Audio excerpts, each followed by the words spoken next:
Hello and welcome to Graphic News in Brief. In the headlines, Tema, Accra-Nsawam railway service bounces back at the end of October. Takoradi missing woman, mother and husband now suspects in police investigation. Psychiatrist dispatched from Accra to go see her. Bia, Tano rivers clear up following galamsey fight. Graphic and Partners introduces real estate house and fair. Man busted with 656 ATM cards arraigned in court and charged with electronic trafficking. And President Akufo-Addo and US Vice President holds bilateral talks at the White House. News in Brief is brought to you by Graphic News Plus. Download your Graphic News Plus now and choose your preferred package daily, weekly, monthly, and annually, and access free news on various interest areas as well. Graphic News Plus, connecting people through news. And now, the news in brief. The Accra commercial railway system is set to bounce back at the end of October, the Ghana Railway Company Limited has told Graphic Online. For about 2 years, the redevelopment of the railway system in Accra has been held back by pitfalls. However, the acting managing director, Dr. Michael J. Anyete, has told Graphic Online that all is set for the resumption of the commercial train operations on the 40-kilometer Accra-Nsawam and the 30-kilometer Accra-Tema railway line. Dr. Anyete told Graphic Online that the company has completed culvert works on the stretch that were in bad state and was waiting for it to cure in 21 days. After that, test runs would be conducted to ensure the integrity of the lines. 2 trains will ply the routes, one in the morning and one in the evening for both lines, Accra to Tema and Accra-Nsawam. Already, he said, the railway company has started test runs on the Accra-Tema line and is only waiting for certification from the Ghana Railway Development Authority to fully begin commercial rides. The lines were closed early 2019 for rehabilitation and were to complete in December the same year. Last week, we were told she was missing and that she was 9 months pregnant. We found her on Tuesday without the pregnancy or a baby. Today, her status has changed from a victim to a suspect. She is not the only suspect. Her husband, Michael Simmons, and mother have also become suspects. That is the story of Josephine Penyi-Mensah as of now.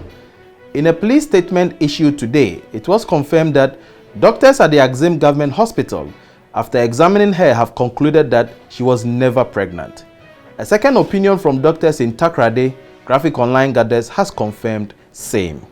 Joyce Penyi-Mensah's disappearance with a suspected pregnancy and reappearance without pregnancy or baby has taken a bizarre twist, leaving many with mixed feelings about the situation. The husband and mother are currently in police custody. Acting Police Public Affairs Director, ACP Mr. Kwesi Ofori, had this to say on the case. The police thinks of a conspiracy theory. We've now moved her from a status of a victim to a suspect. While we are investigating her, 3 people have been arrested. And what the police will say is that this is a foremost internal security agency. We've employed and deployed all facilities necessary for us to establish the truth through an impartial mechanism. And that should be respected. The opinion of the doctors at the Axim Hospital should be respected. The second opinion that is about to turn up should be respected. And we are saying that we believe and will rally our son by what the experts have said.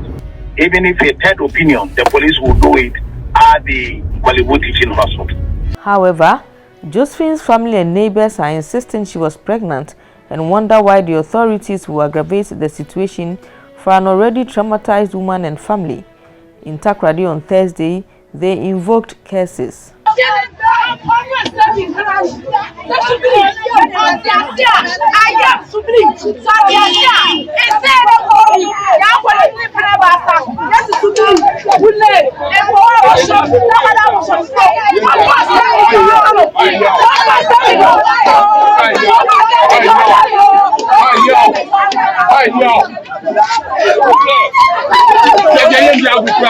Meanwhile, Graphic Online gathers that the Ghana Health Service has dispatched a psychiatrist from Accra to go and see her.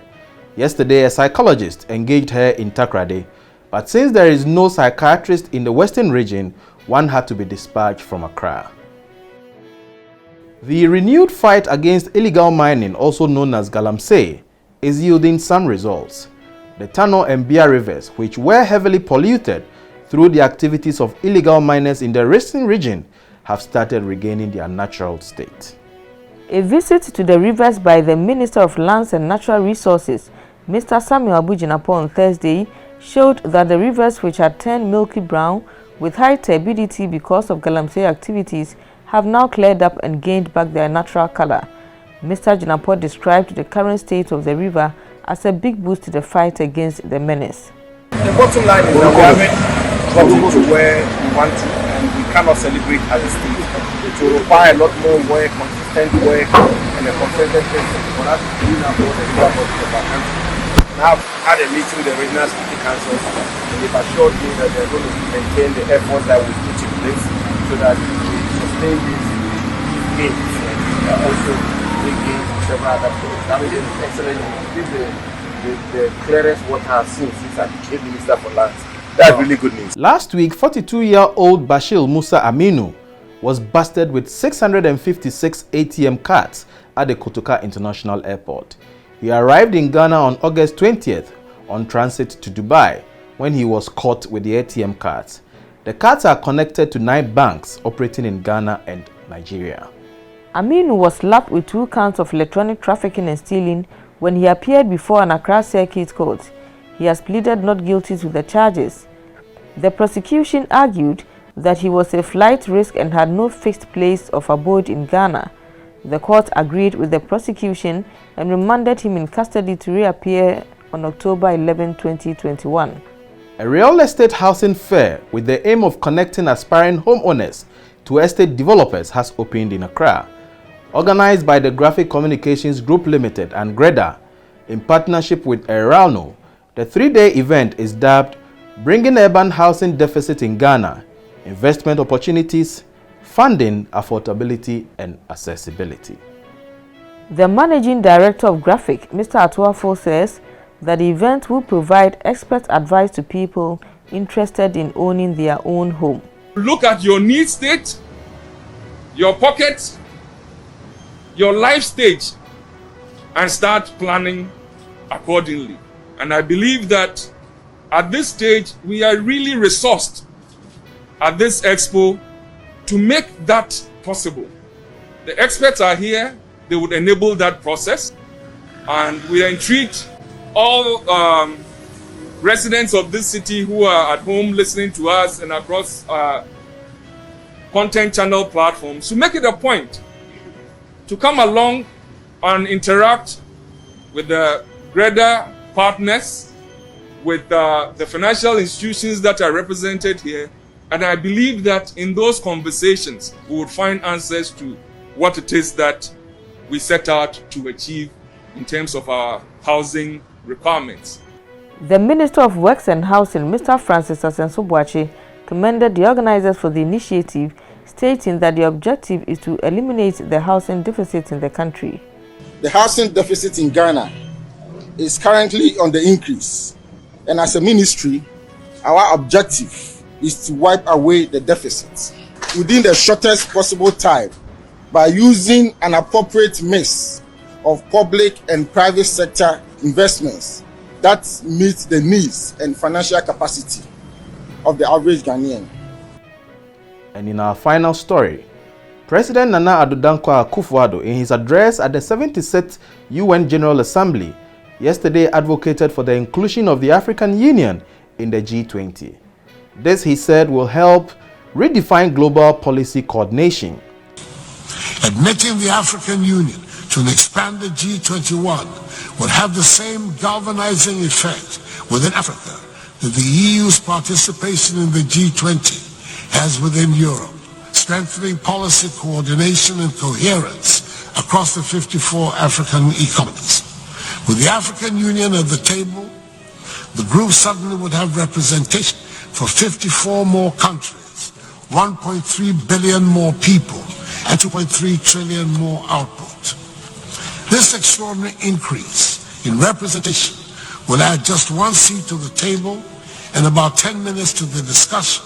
However, it will redefine global policy coordination to enable a more prosperous, inclusive, and sustainable world to emerge. This afternoon, President Akufo-Addo met with the U.S. Vice President Kamala Harris at the White House.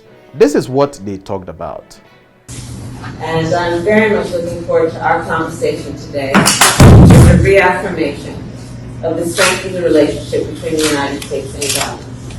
And of course, we have deepened historical ties. Our official bilateral relationship began in 1957, but of course there are longer and longer-standing ties that connect the people of our nations. Over the years, many Americans to the White House. And I'm very much looking forward to our conversation today, the reaffirmation of the strength of the relationship between the United States and Ghana. And of course, we have deepened historical ties. Our official bilateral relationship began in 1957, but of course there are longer and longer-standing ties that connect the people of our nations. Over the years, many Americans to the White House. And I'm very much looking forward to our conversation today, which is a reaffirmation of the strength of the relationship between the United States and Ghana. And of course, we have deepened historical ties. Our official bilateral relationship began in 1957, but of course there are longer and longer-standing ties that connect the people of our nations. Thank you for watching News in Brief. We'll see you again with another edition. Stay safe and protect yourselves from COVID-19. For more news, visit graphic.com.gh or log on to Facebook at Daily Graphic and on YouTube at Graphic GH. I am Enoch Dafa Frimpong. Subscribe now.